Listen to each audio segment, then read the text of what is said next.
The wind howled across the frozen wasteland that was once northern Canada, carrying ice crystals that cut like tiny knives. Nathan Reed adjusted his thermal mask, watching his breath crystallize inside the transparent portion covering his mouth. The ruins of Toronto lay buried beneath 20 years of snow and ice, the tops of fallen skyscrapers jutting out like ancient monoliths. He checked his scavenging pack, enough supplies for another week, assuming he could find shelter each night. The permanent winter that followed the invasion had killed most survivors who hadn't made it to the underground shelters. Nathan had missed that evacuation, trapped in a research station when the ships first appeared in the sky. The detector on his wrist buzzed, another energy signature. Usually, these led to broken pieces of alien tech, valuable for trading with other survivors or studying their enemies' weaknesses. But this signal was different, stronger, more recent.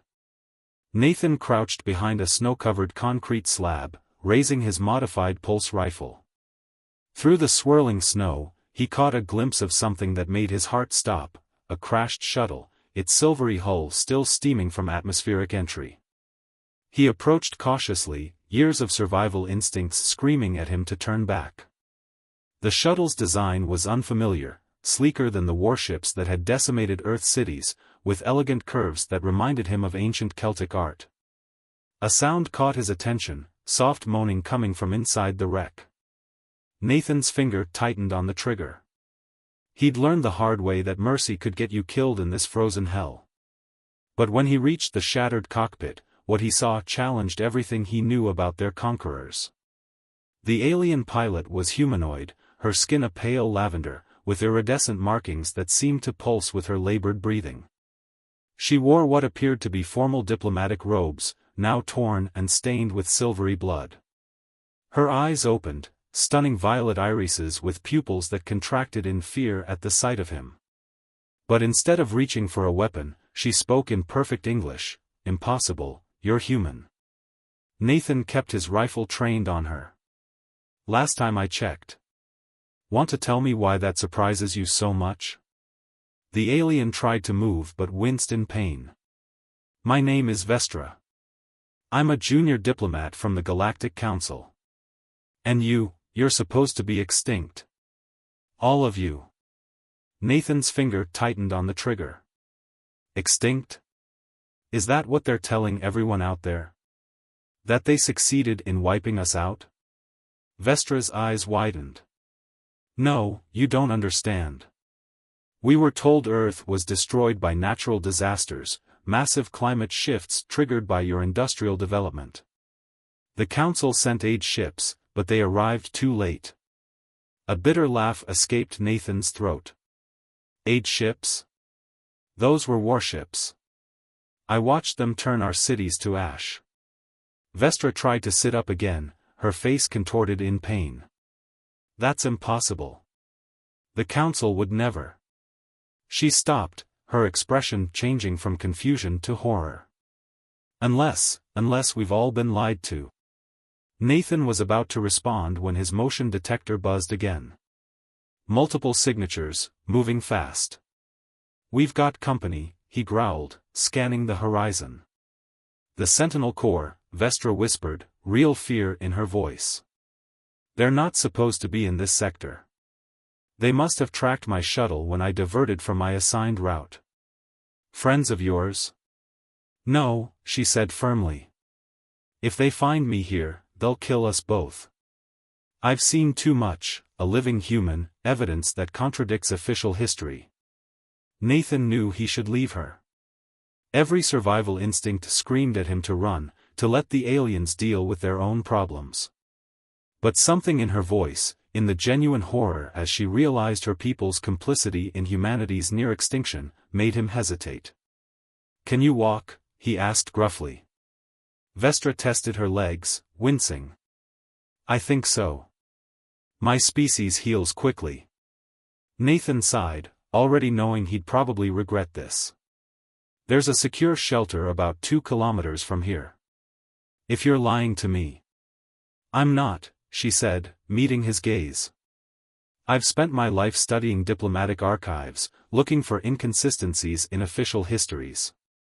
Something about Earth's story never added up. That's why I came here, against orders. I had to see for myself. The whine of approaching engines grew louder. Nathan made his decision, helping Vestra to her feet. Stay close. The storm will cover our tracks, but we need to move fast. As they trudged through the deepening snow, Nathan couldn't shake the feeling that this encounter would change everything. Either Vestra would prove to be humanity's greatest ally in exposing a galactic conspiracy, or she'd lead him to his death. Behind them, dark shapes descended through the swirling snow, their weapons charging with an ominous hum. The hunt had begun, but this time, the prey carried a truth that could shake the foundations of an empire built on lies. The storm intensified, swallowing their figures in a wall of white.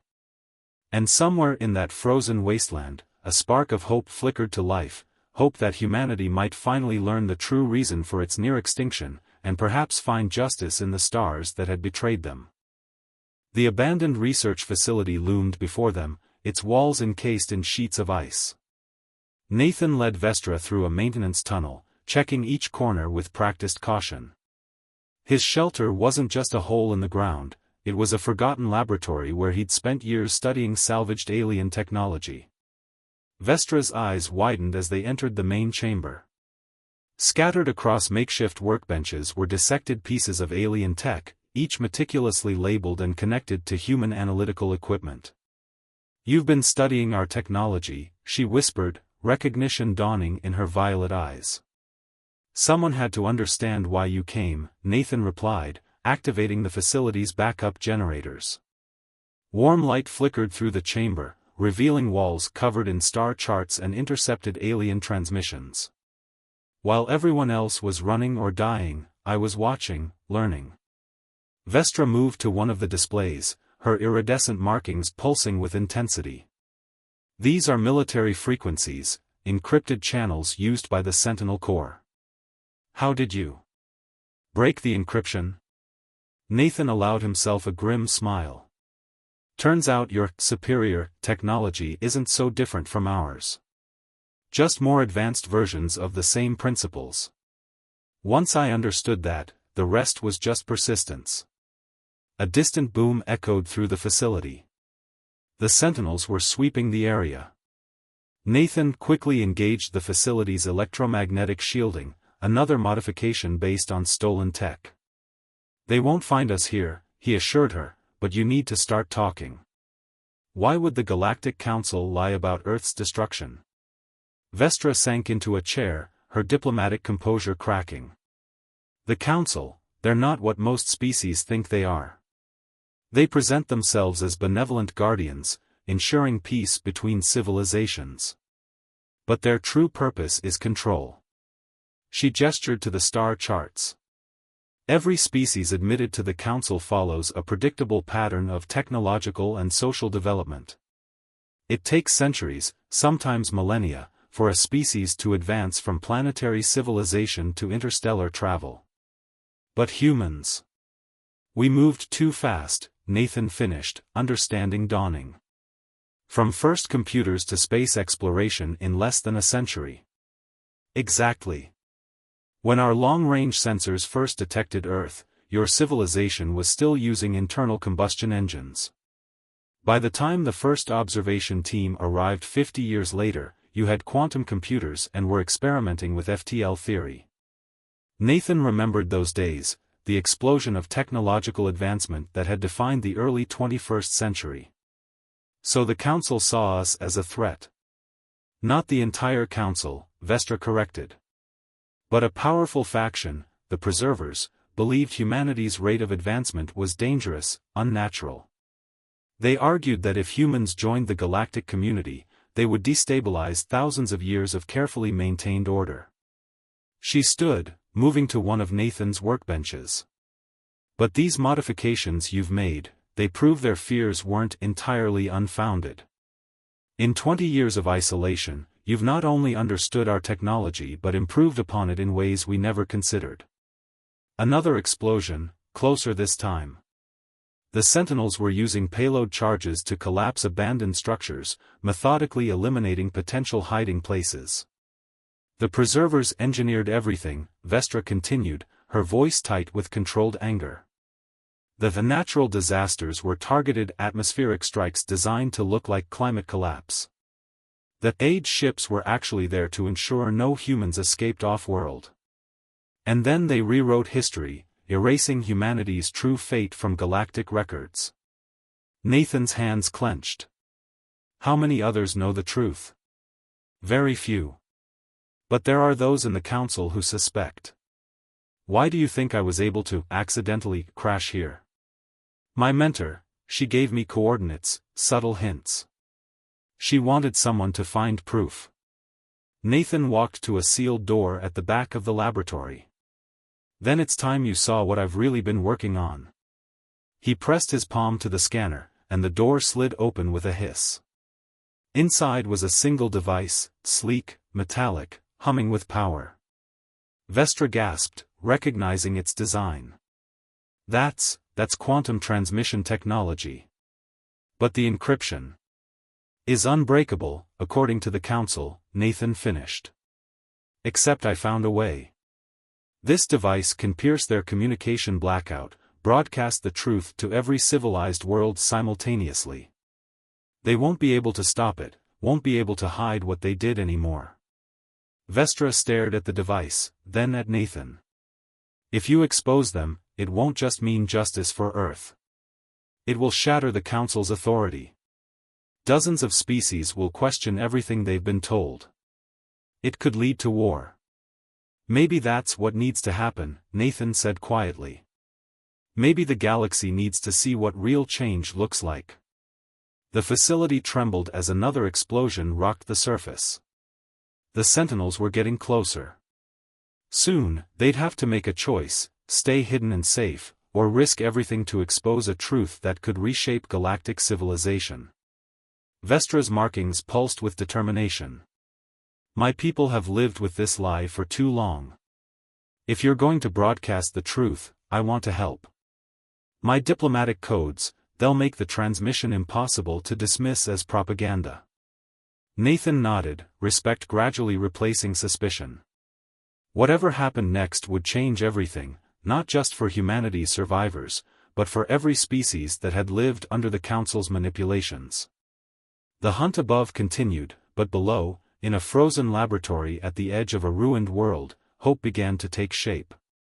Not just hope for survival, but for something greater, justice, truth, and the chance to show the galaxy that humanity's greatest strength wasn't its technology or its adaptability, but its unwavering determination to rise from the ashes of betrayal. The deep-ground transport pod hummed as it carried Nathan and Vestra through Earth's ancient subway tunnels. They'd barely escaped the research facility before the Sentinels reduced it to rubble, saving only the quantum transmitter and essential data cores. These tunnels predate the invasion, Nathan explained, monitoring their trajectory on a cobbled-together navigation system.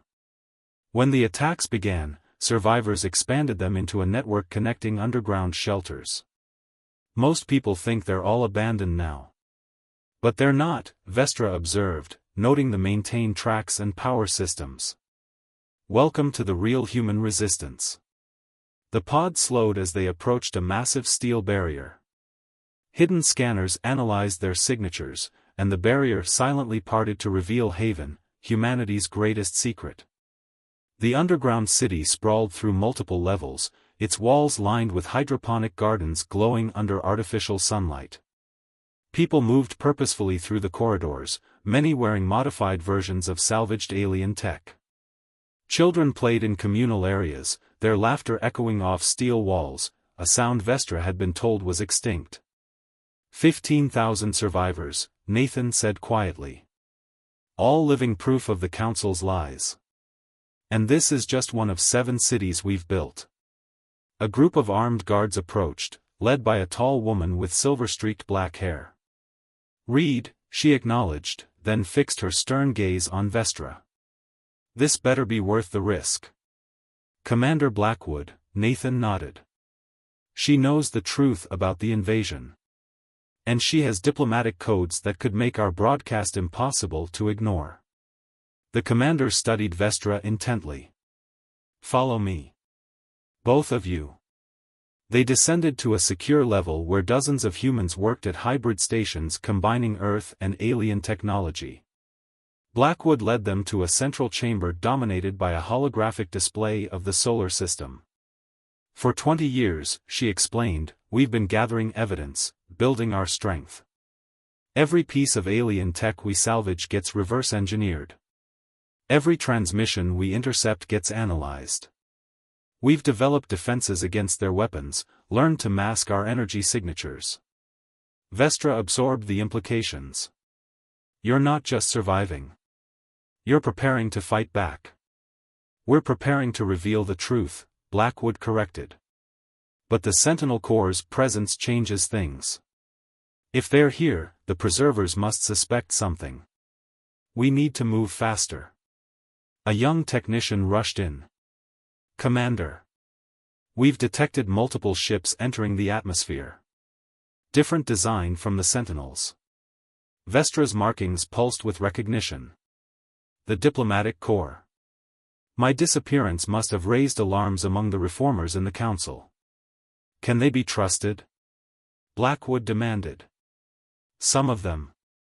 My mentor, First Speaker Taylor, has been quietly investigating the preservers for years. If she's leading the search. Nathan interrupted. We can't risk everything on maybes. The quantum transmitter is ready. We should broadcast now, while we still can. And start an interstellar war? Blackwood challenged. Earth is still vulnerable. We need allies, not just attention. Vestra stepped forward. What if we could do both? My diplomatic codes don't just verify transmissions, they give me direct access to the Council's emergency session protocols. We could force a public hearing, present our evidence before representatives from every member species. While exposing Haven's location to the entire galaxy? Nathan objected. No, Vestra's eyes lit up with sudden inspiration. We broadcast from orbit.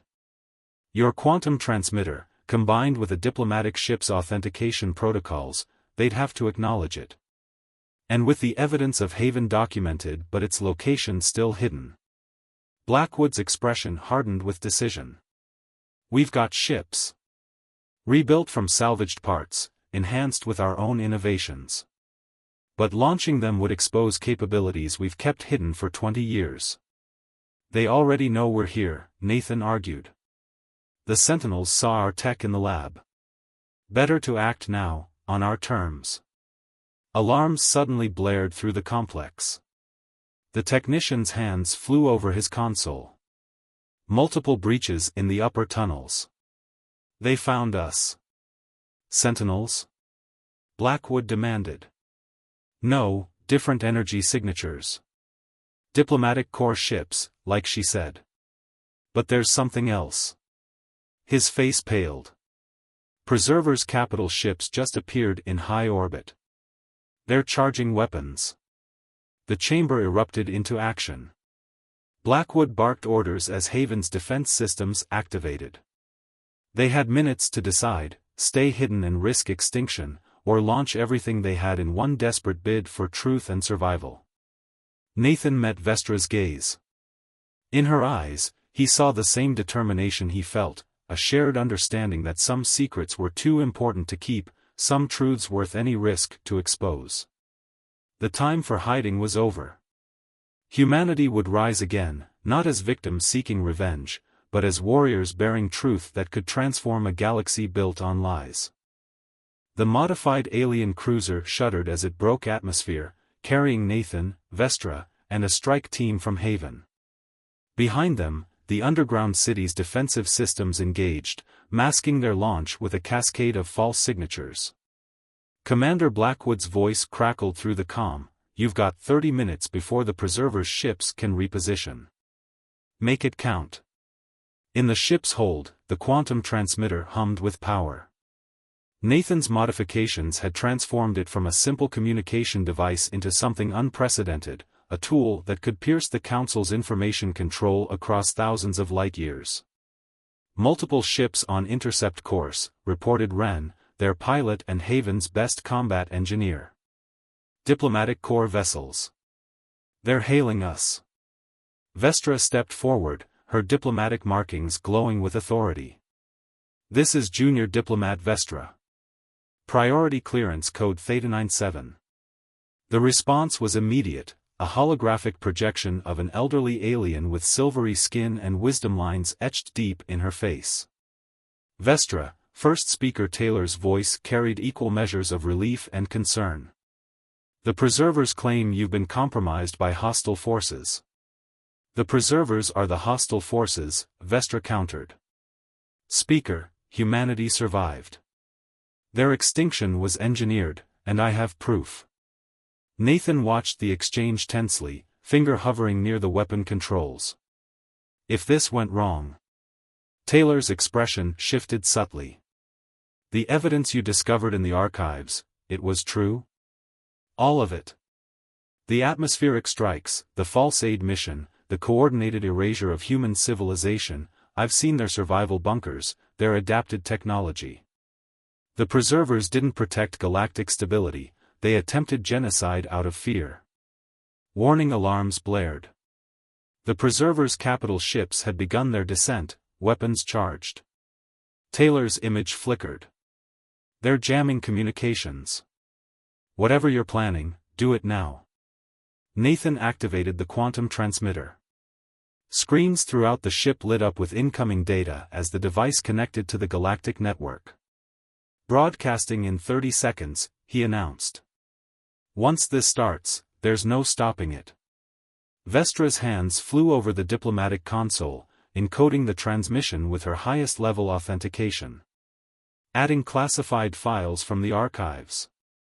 Satellite footage of the attacks, internal communications, evidence of the cover-up. The ship rocked as energy weapons sliced through the upper atmosphere. The Preservers weren't trying to capture them anymore, they were trying to erase the evidence before it could spread. 15 seconds, Nathan counted down. Around them, diplomatic corps ships moved into defensive positions, protecting the broadcast vessel. Lines were being drawn, alliances chosen in real time. "Multiple quantum signatures detected," Wren reported. "Ships emerging from hyperspace. Thousands of them."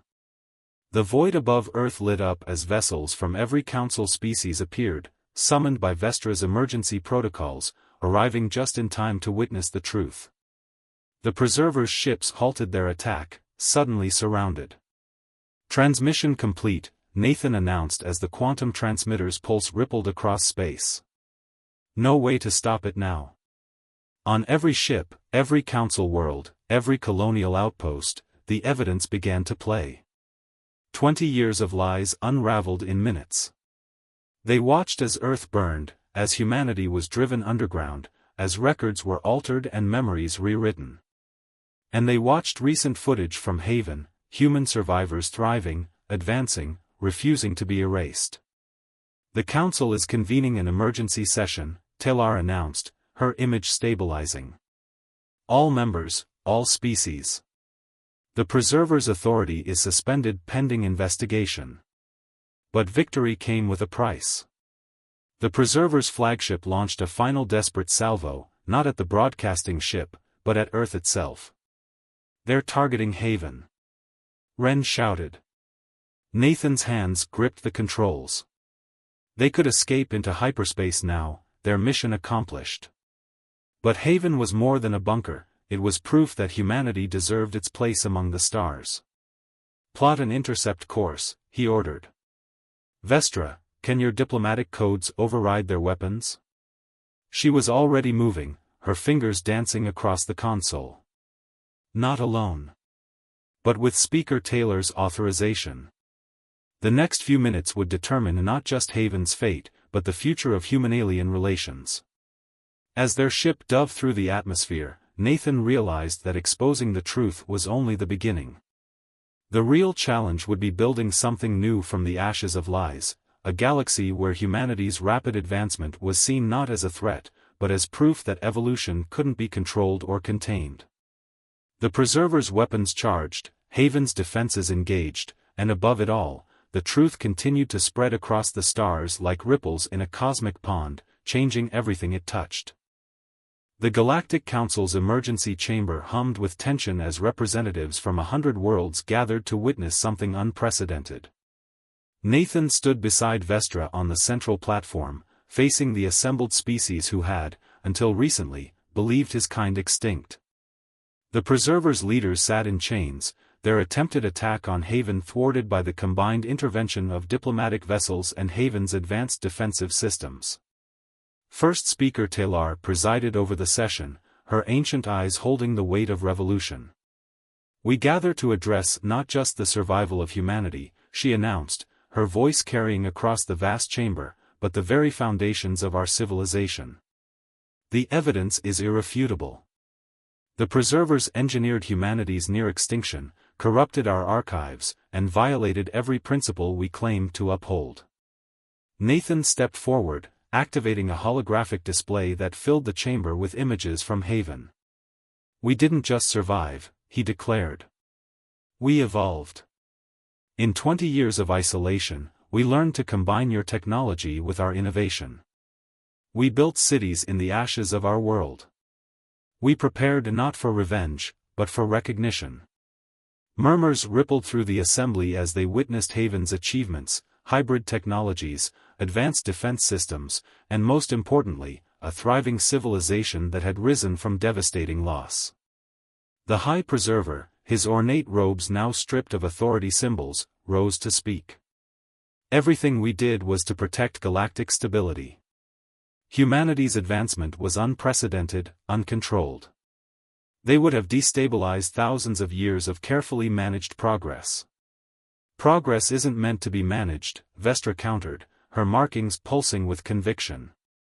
"Nature doesn't advance according to committee approval. By trying to control evolution, you became exactly what you feared, a force of chaos and destruction." Commander Blackwood's voice transmitted from Haven, where she coordinated Earth's delegation. "We don't seek punishment. We seek partnership. Humanity's rapid advancement isn't a threat, it's proof that different paths to the stars are possible. We offer our innovations freely, asking only for truth and recognition in return." The chamber erupted in debate. Some species feared the implications of humanity's survival, while others saw opportunity in their unprecedented development. Through it all, Nathan watched the younger representatives, noting their fascination with Haven's achievements. They understood what their elders feared: change was coming, with or without approval. First Speaker Taylor raised her hand for silence. "The Council faces a choice. We can cling to our illusion of control, or we can embrace a new era of true cooperation. Humanity has shown us that progress cannot be contained. Perhaps it's time our civilization evolved as well." The vote was not unanimous, but it was decisive. Earth would be recognized, its sovereignty restored. The Preservers would face justice. And most importantly, the Council itself would be reformed, replacing rigid control with collaborative guidance. As the session concluded, Nathan found himself in one of the station's observation halls, watching Earth rotate below. Vestra joined him, her diplomatic robes now bearing the symbols of her new position, ambassador to Earth. "The hard part begins now," she said softly. "Change never comes easily, especially to ancient institutions." Nathan nodded. "But it comes all the same. Humanity didn't just survive the attack on our world, we proved that adversity breeds innovation. Maybe that's what the galaxy needed all along." "A reminder that the universe is too vast for control," Vestra agreed. "Too full of possibilities to be contained by fear." Below them, Haven's shields deactivated, revealing the city to orbital sensors for the first time. But now it wasn't a bunker or a hiding place, it was a beacon, a symbol of resilience and cooperation. Already, ships from dozens of worlds descended through Earth's atmosphere, bringing diplomats, scientists, and merchants eager to learn from humanity's unique path to the stars. The sun rose over Earth's horizon, its light catching the crystalline towers of Haven as they emerged from underground, reaching skyward at last. In that light, Nathan saw not just the dawn of a new day, but the birth of a new age, one where humanity's greatest strength wasn't our technology or our adaptability, but our power to inspire change across the stars. Somewhere in the station, the council debated the details of Earth's reintegration. But here, watching his world embrace its new reality, Nathan understood that the true victory wasn't in survival or recognition. It was in proving that even the darkest night could end in dawn, that fear could give way to hope, and that the future belonged not to those who tried to control it, but to those brave enough to embrace its infinite possibilities. The story of humanity's extinction had been a lie. But our resurrection? That would become a legend that would echo across the galaxy for generations to come.